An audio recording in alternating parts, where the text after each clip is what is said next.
answer to that is you have to adopt new technologies like massive online open course and so on. So I think in Python there is something called Jupyter. Have you heard of it?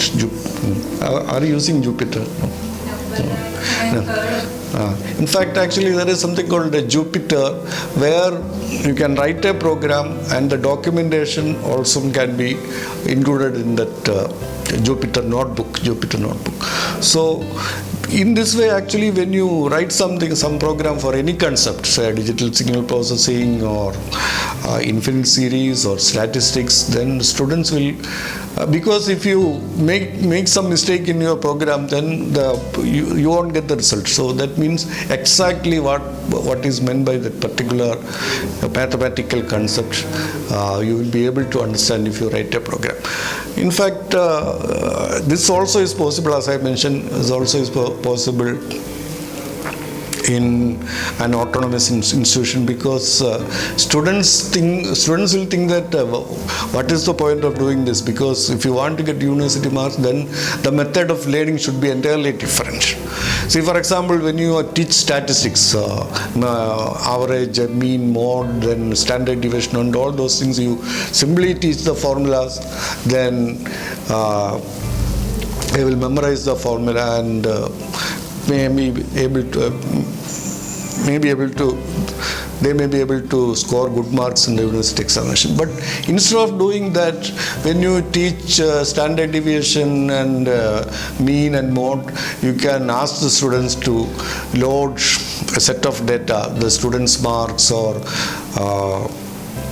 entrance mark, publicly available data into an Excel sheet. Then they can be asked to find out the standard deviation, find out then the distribution curve and so on. So in this way, actually, they will be able to understand the concept underlying in all these formulas. So when you adopt technology adaptation is necessary, but when you adopt technology for teaching or in the teaching learning process, you should be able to creatively use the technology, not just instead of giving a lecture in the classroom, giving through video lecture, but you can creatively use the available technology for each subject. Subjects will be different. The methodology adopted in a particular course will not be suitable for some other course. So the faculty should creatively use the available technology to impart education, and there also, as I mentioned, for creative use, then you need the freedom to decide how exactly it should be taught and how exactly it should be evaluated.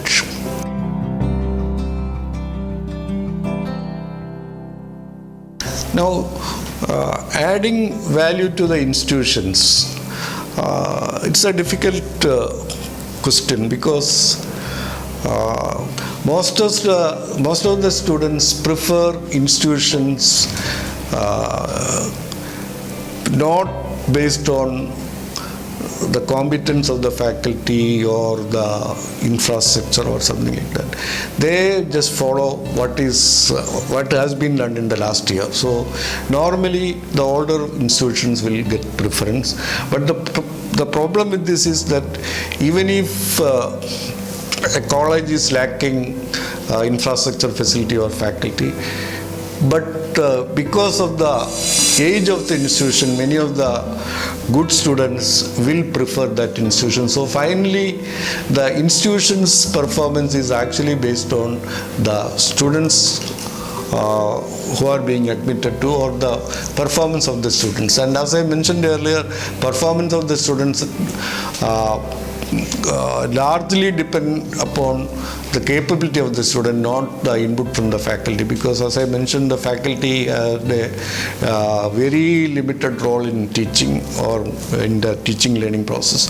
So nowadays actually the institutions are ranked based on the performance of the students, not by the input of the faculty or input of the management. So what exactly can be done is, the reason is also, now the placement activities of the institution, that is also based on the organizations or the companies know that the students in higher ranked institutions are there because they are much better than the other students and filtered through a competitive examination. Now, value addition to institutions. If you take the case of engineering colleges, the students are admitted to engineering colleges based on the rank in the entrance examination, and the students choose the institutions not considering the infrastructure, facility or the faculty, but just because one institution was preferred by the students in the previous year, current year also the same institutions will be preferred. So naturally the oldest institution will be getting preference by the students, and so there will be a ranking for the institutions not based on the infrastructure, facility or by the contribution of the faculty, but by the perceived rank by the students.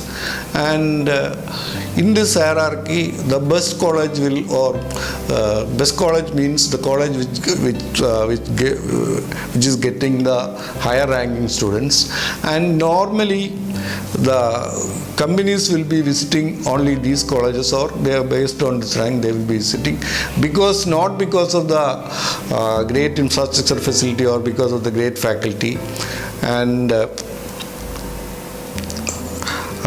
because they know that they are the best students and they can easily get best students from that institution. And as somebody once mentioned, now in Kerala or in India, I don't know about the rest of the state, but in Kerala the institutions are not known by the faculty but known by the students. Actually, why you say that say college A is a good college? Because best students are getting admitted to that college, and this should reverse. Actually, on by the faculty, not by the students. Like MIT, they will be boasting so many Nobel laureates, or some other Ivy League university, they will also be known by the contribution of the faculty.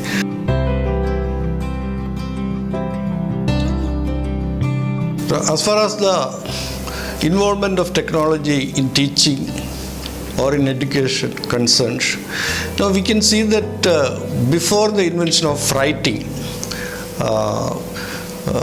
in fact, people used to tell stories and such things through verses, or storytelling was mainly through verse, in the sense that poems will be like Mahabharata or Iliad, all these were in verses, because you cannot write it down. So if you want to transmit it, it should be the only mechanism is oral transmission, for which if you want to remember something, then if it is in verse, then it will be easy. But when the writing was invented, when it was become economical to write something and distribute it, then people started to convey information or transmit information through writing. But still, in our institutions, still students resort to memorizing things, which is not at all necessary in the era of computers and with the available technologies. Now, but the point is that if you want to score marks in university examination, then you have to memorize it. So the whole system of evaluation should be transformed through available technologies, not only evaluation, the method of teaching also. Now, in fact, because of the COVID protocols, many of the institutions are offering offering classes online. But the point is that instead of just transforming the mode of lecture through online will not help or will not be a good way of improving the teaching learning process. But with the availability of bandwidth and computer technology, then it is possible to have different technologies by which instructions can be delivered. For example, suppose somebody is teaching computer graphics, then actually several techniques of shading or illustration can be taught through computers. And when you talk about technology, for example, now again that is a defect of affiliating system. Now if you teach data structures to students, computer science students, then one faculty will be teaching data structures, then there will be a data structure lab which will be managed by somebody else. But in a autonomous institution, see, the faculty, while teaching the theory, he can ask the students to do experiments in data structures, and you don't have to go to the lab. Now here actually again it is since there is a mechanical lab, there should be a computer lab and so on. But instead of that, actually the faculty can ask the students. Most of the students will be having laptops or some computing device. The faculty can ask to write simple programs and projects and so on. So in this way actually the technology should be creatively used in delivering instructions. And one idea that is catching up is something called blended learning, which most of you must be aware of. In blended learning, actually, the or blended learning or another is flipped classroom, where the teaching is done through video lectures, and in the classroom there will be discussion and so on. All this can be adopted. Only thing is, the point is in a rigid system, this will not be possible, because if, for example, teaching computer graphics will be different from teaching data structures, will be different from teaching compiler conversation. So for each course, a courseware should be made by the concerned faculty. It may include videos, it may include graphics, and another method which I recently read in an interview by Professor Donald Knuth. He was the author of, he is the author of Art of Computer Programming, a masterpiece in computer science. Similarly, he is the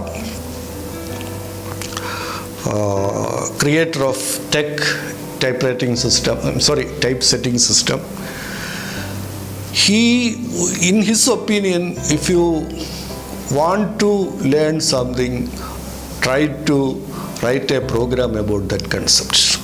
The famous physicist Richard Feynman once said that if you want to learn something, then you teach that particular concept. Similarly, what the process says is that if you want to learn something, you write a program about that particular system. So this also can be used in teaching, because see, when I was studying, computers were not there. Then when I was studying MTech, computer was an expensive resource. Now you have access to computers for all the students. Almost all the students have access to computers at home. So when you teach something, for example, if you teach infinite series, for example, sin x is x minus x squared by 3 factorial plus 6 raised to 5 factorial and so on. So when you teach that particular infinite series, then you can ask the students to write a program to calculate that infinite series, and by that actually they can see that infinite series for cos x is also very similar, except that it starts with 1 minus then x squared by 2 factorial plus x raised to 5, x raised to 4 by factorial, and so on. And e raised to x is also very similar. Then they can find out that when will it converge, then the concept of convergence can be.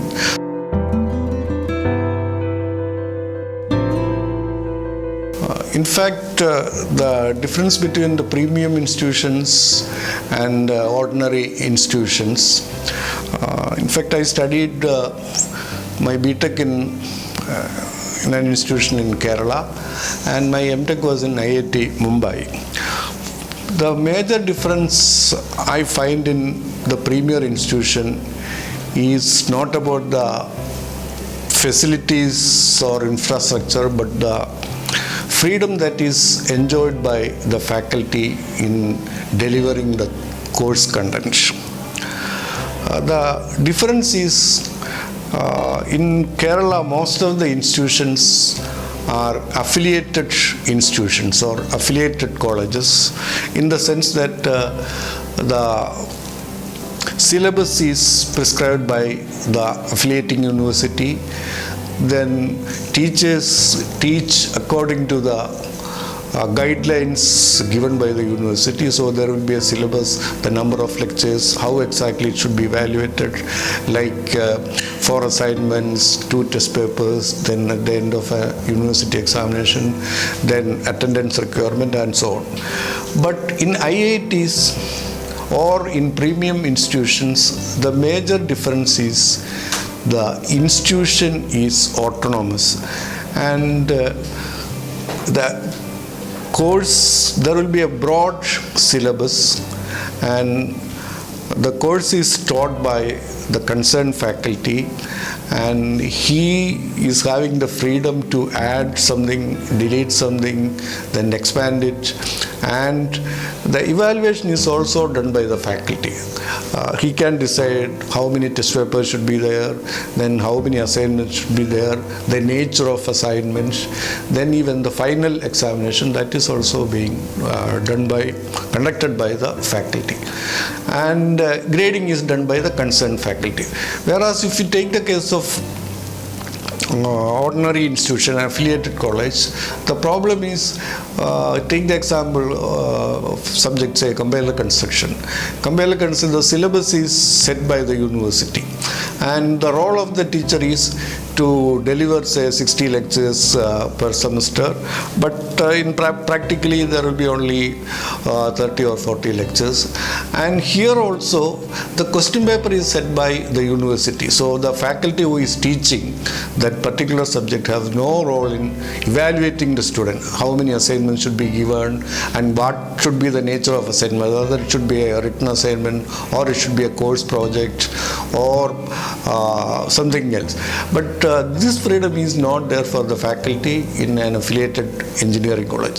So finally, the performance of the students is ultimately measured by means of a university examination. That university examination, the question paper is set by the university, then the paper is valued by somebody else.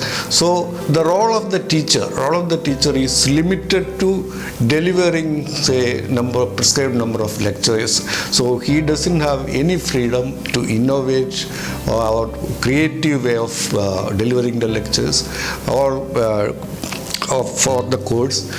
So ultimately, the capability of the students or the performance of the students is ultimately measured by means of 3-hour university examination, whereas in premium institutions the faculty is having the freedom. See, for example, when you are teaching compiler construction, then that particular faculty can include the latest development in in compiler construction or compiler construction tools and so on.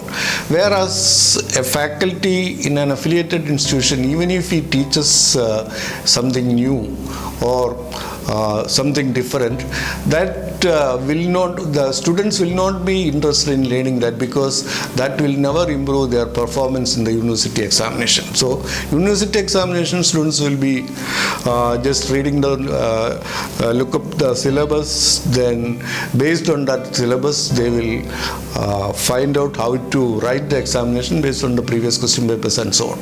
So the role of the faculty is limited to just delivering some lectures, and that too students may not be interested, because that may not be going to help them in getting marks, because the question paper is set not set by the instructor, but someone who is appointed by the university. So this is the major difference which I feel is there in premium institutions and ordinary institutions, by which I mean institutions which are affiliated to a university. So unless there is an academic autonomy where the teacher is given the freedom to set the syllabus under a broad guideline, and teacher is permitted to do evaluation, teacher is permitted to decide how many assignments should be there, what could be the nature of assignment and so on, how exactly a course is to be taught, all these the faculty should be given the freedom to do this. So this can happen only if there is an academic autonomy in the institution. So this is, I think, one of the major difference between premium institute and, if you take the case of IITs, IIMs and IISc, all these institutions are autonomous. So ultimately the course is the faculty is responsible for conducting the course, but here actually it is something like a competitive examination done by the university, and students are being trained to write that examination. That is the ultimate thing.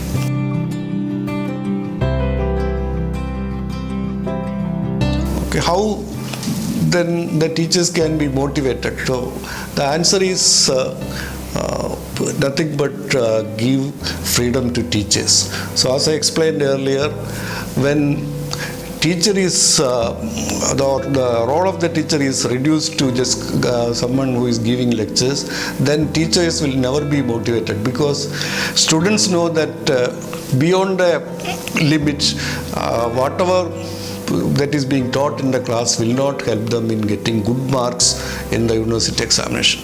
So for teachers to be motivated and empowered, then actually teachers should be given the freedom to teach within the broad guidelines of the syllabus, and they should be allowed to do the evaluation, and finally the grade should be awarded. And in fact, this will help in reducing the lag in semester examination, because as I have experienced in IITs, actually the course will start in sometimes in July, and course will end in the end of November or first week of December, and within 1 week the grades will be announced by the faculty. So there will not be that evaluation camp, then tabulation and such things are not there. This faculty, he will grade the student based on continuous evaluation, final examination, and probably there will be course project, and some of the faculties in fact they have the freedom to decide whether it should be an open examination, how many hours it should be, the duration of the examination and so on. So empowering the faculty in fact if you want to empower the faculty, then faculty should be given the freedom to design the course, evaluate the course and grade the students.